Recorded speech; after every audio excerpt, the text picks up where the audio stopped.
Today, I'm going to show you the enhanced version of Staff Commission System. New functions have been added into the existing system. This includes Agent Portal, Customer Registration, Invoice Generator, Case Overview, and Pool Fund Management. Let's not further ado, let's begin the demonstration. This demonstration will show you the full flow of the admin operation. Let's begin with the Agent Portal.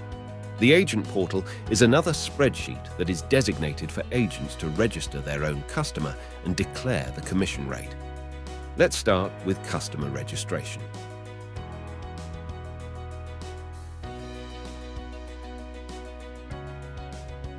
Click Sign Up button to sign up the customer. You can also search the existing customer to verify and edit. Here, you can see the customer that was signed up is shown up.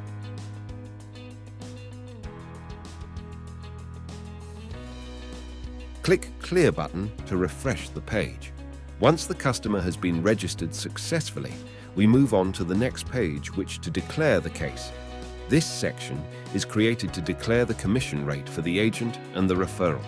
When the case is declared, an email will be sent to the management team right away. Now, the agent has done his part, we move on to the management section. Management needs to continue the process to create a record of the financial service, create and send an invoice to the customer. Select the customer just now and click Search button. The customer that was declared by the agent, including the commission rate, will be populated. Proceed with the rest of the information. Click Submit button at the end.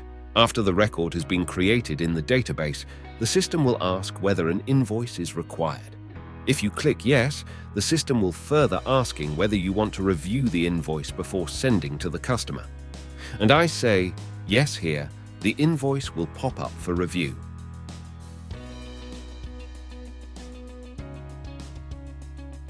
Close it and proceed to send the email. The customer email will contain the invoice. The title and body of the email is formatted properly. There is a customer search function in this section that allows changes made on the existing case. Select the customer and search. Change the details we want. Tick the checkbox of the record we want to edit and click the Edit button. In the case that the management chooses to generate the invoice themselves, you can go to the Invoice section to regenerate the invoice. Let's move on the Case Summary Review. This section has report to show the breakdown of commission amount of every agents, leaders, and partners so that the company can pay off the amount for each cases. Next, Pool Management section. This section allows the management to know how much fund has been accumulated. The section has expense and distribution type of credit. Management can determine the credit of the fund and the balance will show on the left. The system has Annual Report section, which allows overview of the earning of every categories based on the required year and the year before that. The lock is function to hide the numbers. The system also has another report to show the commission that has been distributed by party personnel. Thank you very much for your time. Hope you enjoy the video.